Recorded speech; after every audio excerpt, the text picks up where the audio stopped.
오늘 여러분들과 함께 말씀을 나누려고 합니다. 오늘 말씀은 사도행전 16장 5절부터 10절까지의 말씀입니다.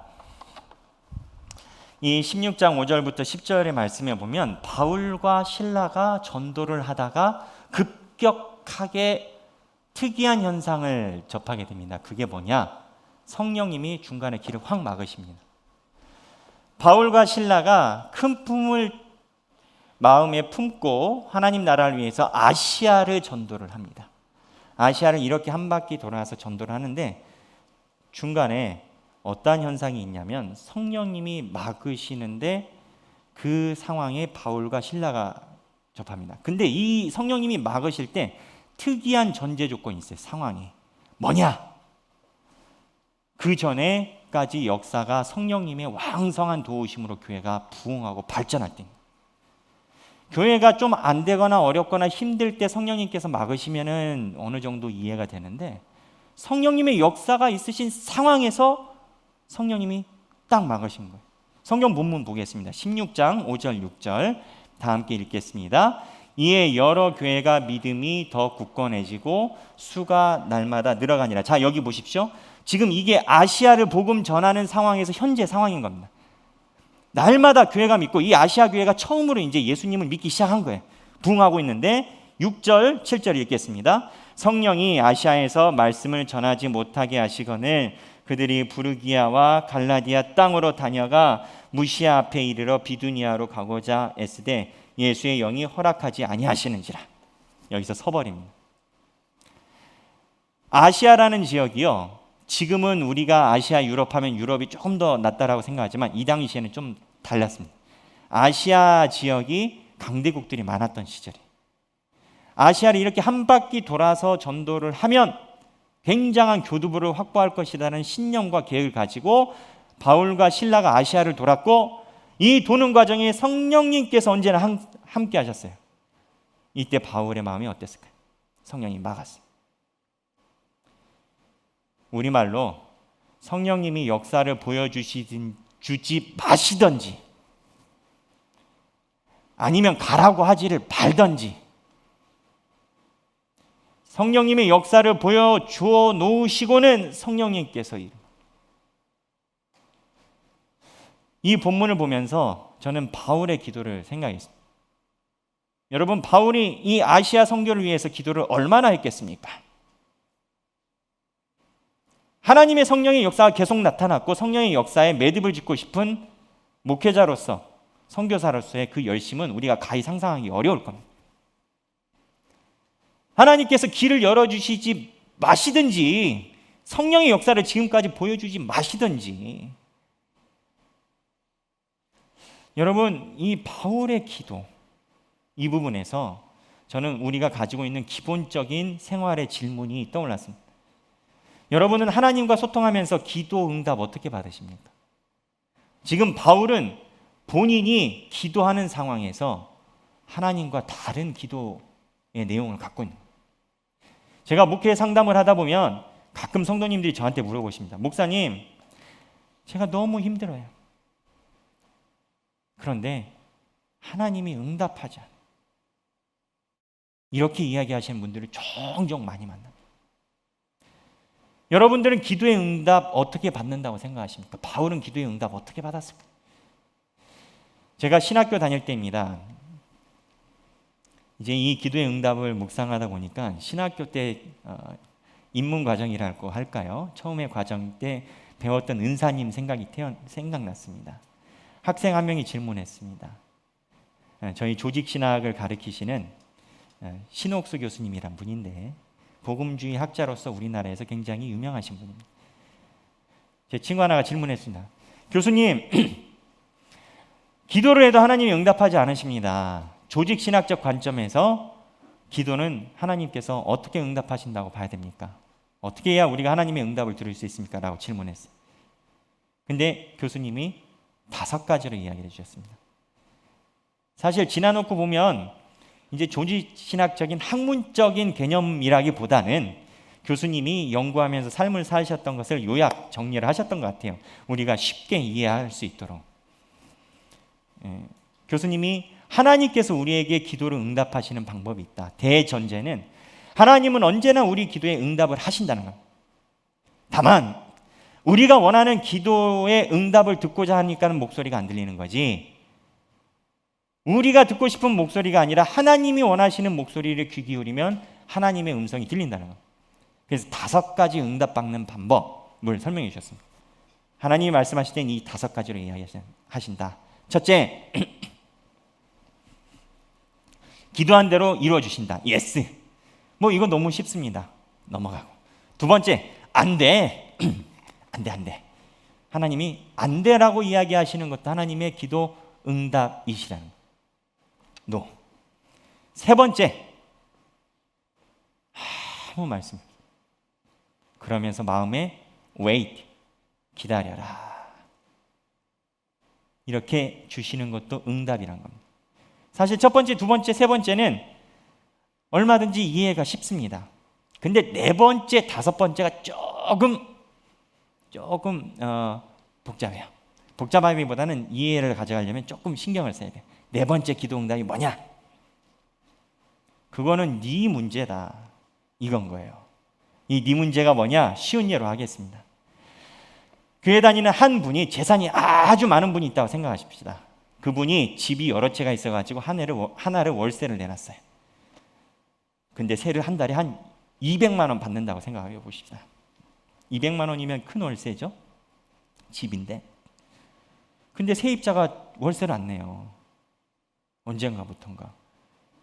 그래서 왜 안 내지 불편해가지고 얘기를 들어보니까 해직당했대요. 가장인데 직장을 잃은 거예요.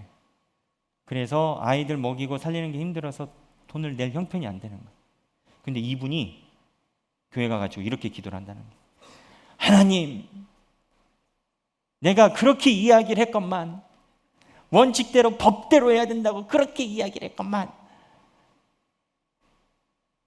법을 무시하고 말을 무시하고 세를 안 냅니다. 그러면 하나님이 이거 보면서 뭐라고 하시겠어요? 야, 나는 네가 걱정이다. 나는 네가 걱정이다. 이렇게 하시는 게 네 번째, 하나님이 이건 네 문제다. 이게 또 하나님의 응답이라는 거예요. 다섯 번째가 조금 섬세하고 제일 복잡합니다.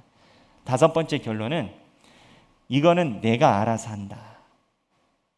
너 기다려라, 내가 알아서 한다. 이게 다섯 번째 응답이라는 겁니다. 다섯 번째는 뭐냐? 한 예로 2가지 예를 들겠습니다. 첫 번째, 어떤 사람이 맨날 기도하다가 세계 평화와 민족과 나라와 김정은 빨리 건강 악화와 뭐 여러 가지 막 기도를 막 합니다. 아프리카에 굶어 죽는 아이들을 위해서 막 기도를 합니다.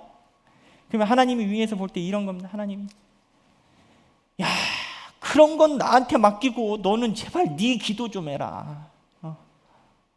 왜 뜬구름 잡게 왜? 그건 내가 알아서 할게. 세계 평화는 너 네 기도 좀 해. 이제 이게 다섯 번째 부정적 입장인데, 또 다른 다섯 번째가 있습니다. 반대적 다섯 번째가 있습니다. 그게 뭐냐?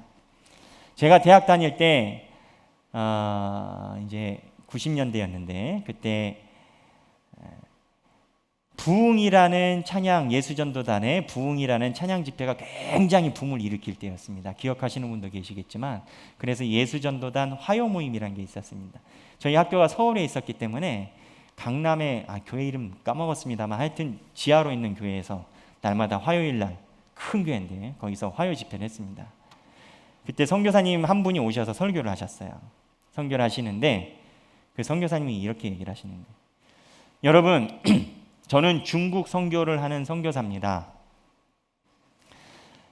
예전에 중국이 공산화가 됐을 때 많은 기독교인들이 슬퍼했습니다. 왜냐? 중국은 엄청난 인구가 살고 있기 때문에 선교에 있어서는 굉장히 중요한 땅이기 때문입니다. 아시다시피 중국 공산당은 종교를 부인합니다. 종교는 형태라도 다 쫓아냅니다. 그래서 사람들이 중국의 공산당이 들어가고 나서 선교를 할 수 없음을 굉장히 애통해했습니다. 그렇게 얘기를 시작하셨어요. 사실 공산당 되기 전에도 중국의 선교사들이 들어갔었거든요. 그러면서 이야기를 하시는 겁니다. 그런데 여러분, 아직은 확신할 수 없지만 제가 중국 가서 보니까 중국에는 세상의 모든 오만 잡신이 다 있습니다. 토테미즘, 샤머니즘 뭐 해가지고 뭐 접시신, 숟가락신 뭐 모든 신이 다 있습니다. 근데 제가 잠깐 드는 생각이 공산당이 아니면 이 잡신들을 청소할 만한 패러다임은 하나도 없는 것 같습니다. 이 결론은 뭐냐? 기독교도 피해를 받지만 공산당에 있는 모든 잡신이 일괄 청소를 확 당한다는 거예요. 형태만 있으면 공산당이 다. 그때가 이제 90년대 후반입니다. 그러니까 중국이랑 수교를 맺고 얼마 안 됐던 때라 생각보다 중국의 선교가 열리지 않았고 중국 선교에 대해서 전망만 있지 결과가 없을 때입니다. 그러면서 그 선교사님이 그 얘기를 했습니다. 저는 하나님 뜻을 잘 모르지만 우리가 중국 선교가 막혔을 때 굉장한 눈물을 흘리고 하나님 앞에 좌절을 했습니다. 근데 하나님의 뜻이 우리 생각을 넘어 있는 것을 저는 알게 됩니다. 그 얘기를 하시고 20년이 지난 지금은 중국의 지하교회를 포함하여 굉장한 많은 선교의 결과를 가지고 오고 있습니다. 다섯 번째가 뭐냐? 하나님이 정지시키실 때 하나님의 음성은 바울아, 실라야, 내가 이거는 내 일이다. 내가 할 일이 있다. 라고 바울과 실라가 가지고 있는 계획을 정지를 시키신 겁니다. 그렇다면 바울과 실라가 다섯 번째에 해당되는 하나님이 내 일이다 라고 해서 정지했을 때 어떠한 현상이 일어났을까요? 성경의 본문에 보면 바울과 실라가 단순히 정지한 게 아니었습니다. 정지를 했을 때, 섰을 때, 스톱을 했을 때 무언가 희한한 경험을 합니다. 성경 보겠습니다. 16장 9절 10절 다 함께 읽겠습니다. 밤에 환상이 바울에게 보이니 마게도냐 사람 하나가 서서 그에게 청하여 이르되 마게도냐로 건너와서 우리를 도우라 하거늘 바울이 그 환상을 보았을 때 우리가 곧 마게도냐로 떠나기를 힘쓰니 이는 하나님이 저 사람들에게 복음을 전하라고 우리를 부르신 줄로 인정함이러라. 여기 보면 첫 번째 대전제가 있습니다.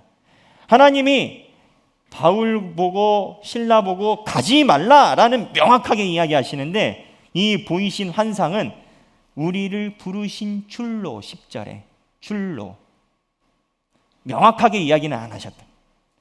근데 명확하게 이야기는 안 했지만 명확한 게 있습니다. 그게 뭐냐?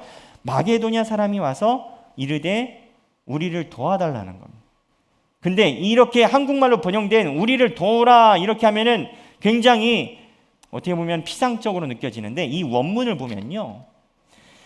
청하여 이르되라는 이 단어가 원문을 보면 모에데오라는 단어인데 이 원문의 해석을 직역으로 가져가면 울음소리를 듣고 달리다. 울음소리를 듣고 달리다. 원문이 그렇습니다. 그러면 이게 무슨 소리냐? 환상을 봤는데 마게도냐 사람이 자기 지역에 있는 통곡하는 울음소리를 듣고 이 마게도냐 사람이 달려와서 하는 소리가 우리를 도우라, 우리를 도와줘라 라는 환상을 바울과 실라가 디모데가 본 겁니다. 즉 바울과 실라 디모데는 알지는 못하지만 마게도냐 사람의 한 번도 만나본 적 없는 마게도냐 사람의 알 수 없는 원인의 통곡 소리를 듣고 선교지의 방향을 아시아에서 유럽의 초입인 마게도냐로 확 돌립니다. 바울과 실라가 진군을 하다가 서게 된 이유는 하나님의 마음인 울고 통곡하고 눌려있고 무언가 알 수 없지만 통곡 속에 있는 마게도냐 사람을 도우라라고 회전을 시키십니다. 바울과 실라가 하나님의 음성을 듣지 못하고 섰을 때 여러분은 기도를 하고 신앙을 사시고 신앙생활을 하시면서 무언가 나의 절대절명의 정지의 순간을 경험해 보신 적이 있습니까? 죄송하지만 저는 경험해 본 적이 있습니다. 저는 그냥 어렸을 때 모르고 그랬던 것 같습니다. 어렸을 때 초등학교 3학년 때부터 목사가 꿈이었습니다. 아버지가 목사님이니까 그게 아마 좋아 보였을 수도 있겠습니다. 그래서 목사를 꿈꿨는데 언제나 공부도 그 방향으로 했는데 중학교 때 한번 성적이 많이 떨어졌는데 아버지가 야, 이렇게 되면 너 목사 못해 라고 얘기 한 번 듣고 한 달 만에 한 석차를 100등 이상을 올려버렸습니다. 선생님이 깜짝 놀랐죠. 근데 저도 깜짝 놀랐죠. 제 석차가 그렇게 내려간 걸 몰랐으니까. 어쨌든 목사 못 된다니까 성적을 확 올렸습니다. 그리고 나서 고등학교 2학년 때 저희 아버지 교회에서 부흥회가 있었습니다. 지금은 그런 부흥회가 많지 않습니다만 꼭 저 어렸을 때 이제 한국 교회가 가지고 있는 부흥회 형태는 예배 끝나고 집회 끝나고 맨 마지막에 주여 하고 주여 삼창하면서 은사 집회라고 해가지고 기도를 많이 하고 뜨겁게 하는 그런 부흥회 형태였습니다. 저희 아버지 교회도 그런 부흥회 형태를 가지고 있어요. 자율학습, 야간 자율학습 마치고 집에 가는데 아버지 교회에서 자꾸 막 쥐어 하고 소리가 나는 거예요. 밤 10시에. 그래서 나도 살짝 기도하고 가야겠다 해가지고 1층에 가기는 좀 그렇고 2층에 저기 우리 중층처럼 중층이 있었는데 2층 뒤에 가서 살짝 앉았습니다. 옆에 보니까 권사님, 집사님, 장로님들 다 기도하고 계셔요. 그래서 나는 살짝 기도하고 가야지 하고 눈 감고 기도를 하는데 갑자기 온몸이 뜨거워지더니 막 눈물이 나오고 회개가 되고 도대체 이 마음을 주체할 수가 없는 겁니다. 그러더니 혀도 막 꼬부라지고 그렇게 10시부터 기도를 해서 새벽 5시에 눈을 떴습니다. 어머니 아버지가 옆에서 저보고 그냥 놓고 가셨습니다. 그 이후로 저는 입버릇처럼 했었던 목사가 아니라 하나님의 은혜로 하나님께 서원해서 부족하지만 목사를 시켜주세요 라고 신학교를 갔습니다. 제가 이 얘기를 하는 이유가 있습니다. 저는 어려서부터 목사가 되고 싶었던 겁니다. 근데 목사는요, 대학교 과정보다 대학원 과정이 중요합니다. 대학원 과정을 이수해야 목사의 자격이 주어집니다. 그래서 대학원이 시험이 어렵습니다. 저 학교 갈 때도 지금은 경쟁률이 낮아졌지만 6대 1이었습니다. 그래서 이 대학원 시험을 준비를 할 때 이 대학원 시험이 매우 어렵다는 걸 제가 아니까 졸업도 빨리 해버렸습니다. 미리미리 챙겨가지고 학점 챙겨가지고 코스모스를 졸업해버리고 여름부터 이제 입시 체계로 확 들어갔습니다. 그래가지고 새벽 6시부터 도서관 닫는 밤 12시까지 6시에 여니까 6시인 겁니다. 밤 12시까지 다짐을 했습니다. 내가 잠이 와서 고개를 숙이더라도 책상 위에서 고개 받고 자겠다. 그래서 수위 아저씨랑 같이 경비 아저씨랑 같이 출근하고 퇴근하고 그러다가 시험 한 달 남겨놓고서는 불안이 아니라 이게 뭔가 하나님께 좀 죄송한 것 같은 겁니다. 그래서 제 친구가 회계사 시험 고시를 하고 있었는데 거기 신촌에 있는 고시 학원에 나 좀 넣어줘라, 내 돈 낼게 해가지고 고시생들 딴 사람들은 회계법 보고 있고 저는 성경책 보고 있고 그러고 공부하고 시험을 쳤습니다.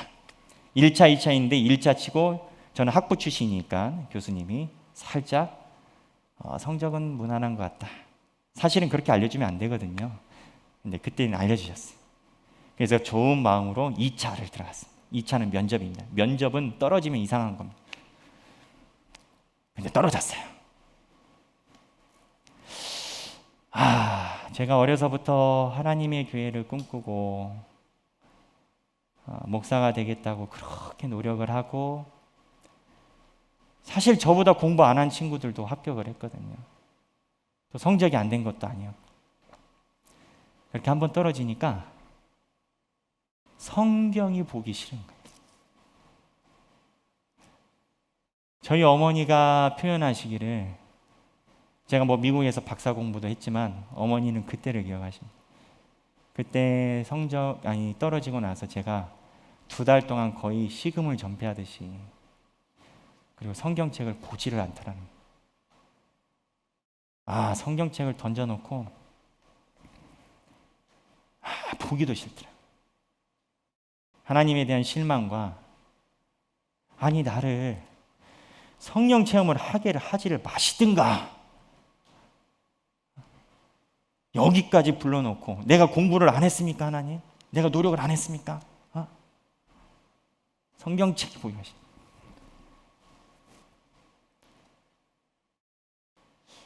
근데 제 삶을 되짚어보면 그 이후에 힘들게 의지를 잡고 석 달째 됐을 때 다시 성경을 잡았는데, 그때 성경책을 받고 하나님의 말씀을 봤던 게 제 삶의 엄청난 고백과 만남이었어요. 이번에 위임 투표가 제가 부결이 됐습니다. 저희 부모님 표현에 의하면 신대원 떨어졌을 때 있었던 제 모습을 두 번째로 보신다라고 표현을 하십니다. 개인적으로 굉장히 힘들고 어려웠습니다. 사실 지금도 완벽하게는 안 됐겠지만, 근데 이 과정을 통해서 알게 되는 과정이 하나가 있었습니다. 저를 찬성하시는 분, 지지하셨던 분 상관없이 전화가 오는데, 전화를 받았는데 아무 소리 없어서 듣고 있으면 울고 계시고, 또 저를 또 찬성하지 않으셨고 찬성 못하실 만한 이유가 많으신 걸 제가 알고 있는데, 그분들은 저에게 목사님 걱정됩니다, 또는 목사님 미안합니다, 이런 문자를 많이 보내주십니다. 제가 이번 기간 동안에 알게 된 게 하나 있어요. 성도분들이 이 부족한 목사를 투표 내용과 상관없이 많이 걱정해 주시는구나. 사실 저는 여러분들을 사랑하라고 하나님이 보낸 사람입니다. 또 그게 제 사명이라고 생각을 했어요. 물론 부족하고 모난 부분이 있지만 여하튼 제 소명은 그겁니다. 근데 이 기간을 통해서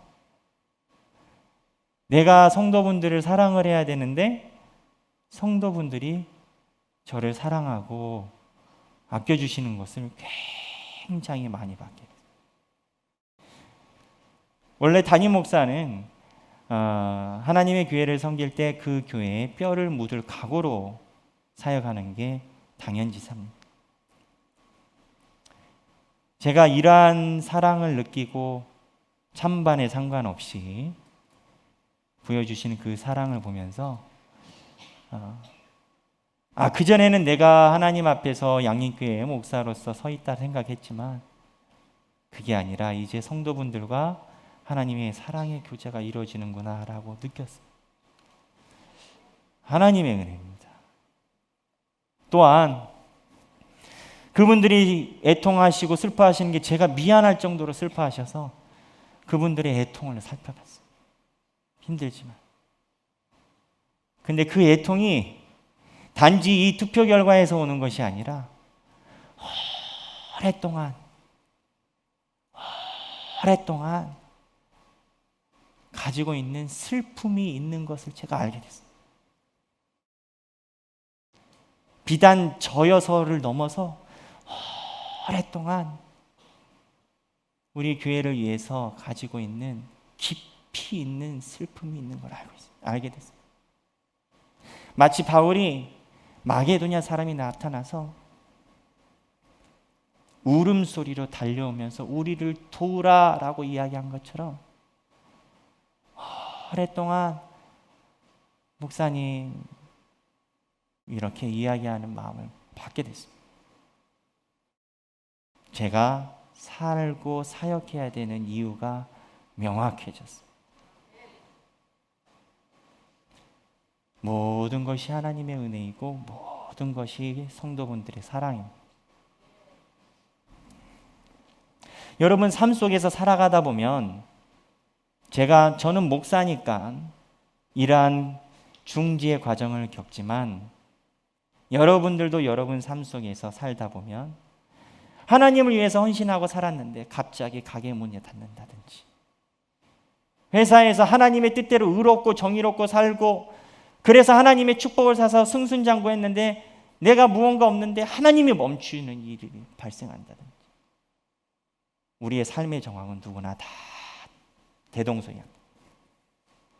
그때 하나님의 말씀에 집중하여 하나님이 회전하시는 거에 귀 기울이는 저와 여러분이 되기를 바랍니다.